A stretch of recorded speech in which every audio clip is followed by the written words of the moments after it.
Elle donne à son patron un air compétent. Elle est fausse. Je ne suis pas là pour l'invalider. Elle est fausse. C'est une fraude, c'est une imposture. Elle et ses proxénètes détruiront notre pays. Voilà, alors normalement il y a une scène que l'on n'a pas montrée, il y a un doigt d'honneur à la clé qui va avec, voilà, qui donne aussi le ton. Oui, non, mais complètement. Effectivement, il y a un discours radical, de plus en plus radical des deux côtés. Voilà, regardez cette image. Effectivement, et donc il y a une surenchère en fait sur toutes les thématiques. Alors effectivement, le cœur du sujet, c'est effectivement l'économie et notamment l'inflation, mais il n'empêche qu'au-delà de ces problématiques économiques, il y a quand même un enrobage, notamment côté républicain, effectivement, on va améliorer l'économie, mais l'ennemi, puisque c'est vraiment présenté comme ça, les démocrates sont des ennemis, et effectivement, du coup, tout est à peu près permis. Sur l'immigration, tous les discours, même les plus violents, sont aussi permis, et donc effectivement, ça permet, alors c'est peut-être pas ça qui va faire basculer l'élection, mais ça permet d'enthousiasmer une certaine base quand même républicaine et MAGA, qui pour le coup en fait n'attend que ça en fait de la part de... Enthousiasmer ou radicaliser, parce que on va vous diffuser une autre image. C'était également sur la scène du Madison Square Garden. Regardez cet homme qui brandit un crucifix.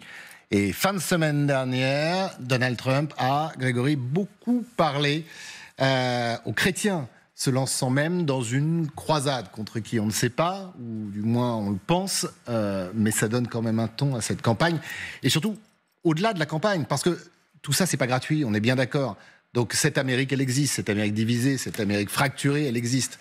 Donc ces images ont un sens. Oui, et à la fois, je m'interroge un peu sur la stratégie de Trump. Vous l'avez rappelé, on est à 8 jours de l'élection. Là, clairement, normalement, à une semaine d'une élection, vous essayez d'élargir un peu votre base. Vous essayez d'aller chercher quand même quelques indécis, s'il en reste encore. Et c'est d'ailleurs ce que fait Kamala Harris de son côté. Là, clairement, non. Il est avec sa base. Il emploie des mots, des termes et des intervenants qui viennent flatter les plus bas esprits des fanatiques de Trump, et il élargit pas du tout le spectre électoral pour aller essayer de convaincre quelques indécis. Je sais pas si stratégiquement c'est une bonne idée de s'être affiché ainsi au Madison Square Garden avec des gens un peu, pour reprendre une expression de Tim Walz, un peu weird, des weirdos. On voit cet homme avec le crucifix à la main, des gens un peu étranges, quoi, que les démocrates évidemment ont beau jeu d'attaquer en disant ils sont un peu cintrés, pour tout dire. Alors ce monsieur cintré, il a un message, on va l'écouter rapidement et on va continuer d'en parler parce que là aussi il y a un sens.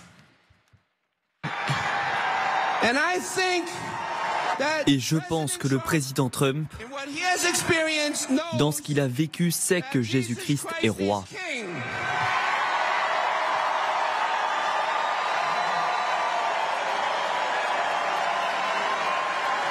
C'est là où on se rend compte qu'il y a une petite différence entre nos démocraties et les États-Unis. On n'imaginerait pas la même chose chez nous. Mais ces mots, encore une fois, ne sont pas gratuits. Ça parle un électorat. Ça radicalise également une partie de l'Amérique. Oui, alors c'est la récupération des évangélistes, des chrétiens, disons, un peu intégristes, qui ne sont pas forcément attirés vers Trump par sa vie exemplaire. Hein. C'est quand même assez extraordinaire. C'est le moins qu'on puisse dire. C'est pas un prix de vertu. Même si Melania était là hier soir. Oui, Melania fait le service minimum. Non, mais pour revenir c'est vrai, sur ce que vous disiez, c'est généralement la période où on essaie de se recentrer pour les quelques 5% d'indécis qui restent. Mais la campagne Trump a une stratégie originale. C'est la première fois qu'il l'utilise, et même qu'un parti politique l'utilise, alors on ne sait pas si ça va marcher ou non, c'est d'aller chercher les gens qui ne votent pas d'habitude. Alors on a même trouvé un titre pour ce phénomène, ça s'appelle les électeurs de petite intensité ou de petite propensité, je ne sais pas si ça existe en français, enfin ceux qui n'aiment pas la politique, qui ne sont pas attirés vers la politique, et d'obliger ces gens, enfin pas de les obliger, mais de les inciter à voter. Les convaincre. Les convaincre, parce que vous savez qu'aux États-Unis, on peut s'inscrire sur les listes électorales électorale, pratiquement jusqu'au dernier jour. Dans mon État, la Virginie, c'est même le jour même de l'élection. Donc il y a de ce côté-là des gens qui n'ont jamais voté. Et il y a eu un sondage très sérieux du New York Times où on montrait que parmi les gens qui votent habituellement, c'est 50-50, quoi.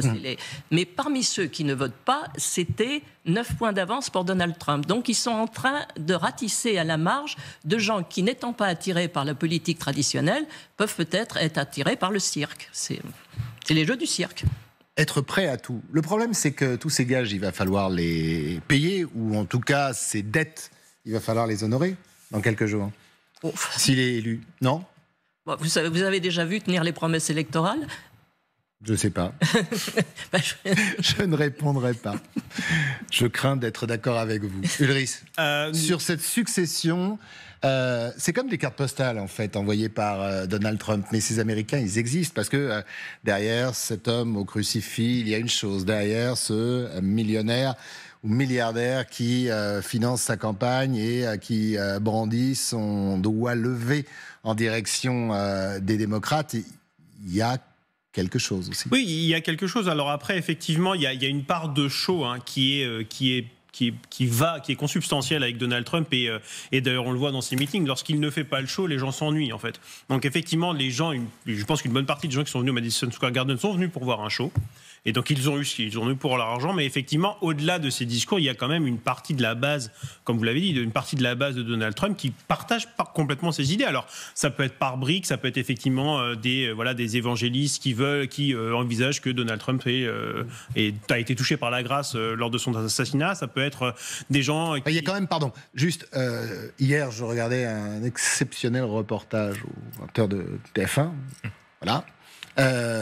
Et il y avait l'interview d'un pasteur qui disait que dans l'Amérique de Trump, dans l'Amérique de demain, il faudrait qu'il y ait une région où il y ait des Noirs, une région où il y ait des Blancs, et que les mariages mixtes ou les personnes issues de mariages mixtes rejoignent les Noirs.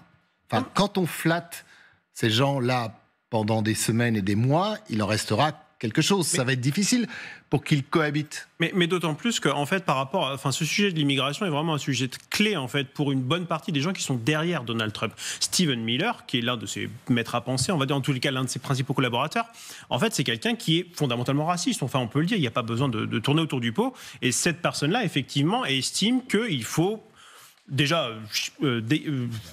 sortir du pays une bonne partie des migrants illégaux, en tout cas, qui n'ont pas les permis nécessaires pour travailler aux États-Unis. Et donc, effectivement. Oui, mais les gens de couleur noire, ils ne sont pas migrants, ceux-là. On va en parler des migrants dans un instant. Mais si vous voulez, mais en fait, c'est une espèce. Vous imaginez la fracture quand même dans un pays. Mais il y a. Hier, à la tribune, quelqu'un a traité les portoricains qui sont des citoyens américains. On va l'écouter dans un instant. De détritus. Il a traité les latinos de gens qui copulaient dans tous les sens, mais qui copulaient aussi les États-Unis. Donc, enfin, oui, il y a un discours ultra raciste, mais qui est complètement radical. Et effectivement, il n'y a pas de recentrage. En fait, c'est au contraire, c'est un jusqu'au boutisme, notamment sur la question de racisme. Tout est lié, en fait, à des questions sur les migrants qui effectivement mangent les chiens et les chats, qui volent les emplois, volent les logements, etc. Donc il y a une espèce de regroupement derrière ça pour exacerber en fait les tensions et enflammer une base en fait. Alors comme vous avez teasé pour les portoricains, on va écouter, c'était hier là aussi sur la scène du Madison Square Garden devant 22 000 personnes, ce qui fait quand même beaucoup. Alors c'est un humoriste soi-disant et voilà ce qu'il dit. Il se passe beaucoup de choses. Je ne sais pas si vous le savez, mais il y a littéralement une île flottante d'ordures au milieu de l'océan en ce moment. Oui, je crois qu'elle s'appelle Porto Rico. OK, all right, OK. Alors, c'est pas la vanne pourrie, bien évidemment, c'est surtout la réaction du public est intéressante et à étudier. Humoriste, vous l'avez dit, Tony Hinchcliffe qui a un podcast assez populaire aux États-Unis, qui est habitué des sorties racistes, notamment envers la communauté asiatique et des sorties misogynes. Et là, il tape sur la population de Porto Rico, qui est un territoire, c'est pas un État américain, mais qui est un territoire non intégré aux États-Unis. c'est désolant. Qu'est-ce que vous voulez que je vous dise? C'est honteux, c'est rabaisser une population. Mais autoriser un type pareil à monter à la tribune pour votre meeting alors que vous êtes en pleine campagne, moi ce qui m'intéresse et ce qui m'interpelle, c'est ce que ça dit de l'Amérique aujourd'hui. Mais à l'époque, vous savez, Trump, alors c'était pas pour Porto Rico, c'était pour des pays plus lointains. Il parlait des shitholes country, des pays de merde. Donc c'est une rhétorique qu'il a, pardonnez-moi pour cette expression, c'est une rhétorique qu'il a utilisée abondamment. Donc pourquoi donner la parole à cet humoriste entre guillemets dont on sait qu'il y a un gros risque qui dérape, en plus chauffé à blanc par une salle de 20 000 personnes entièrement acquises?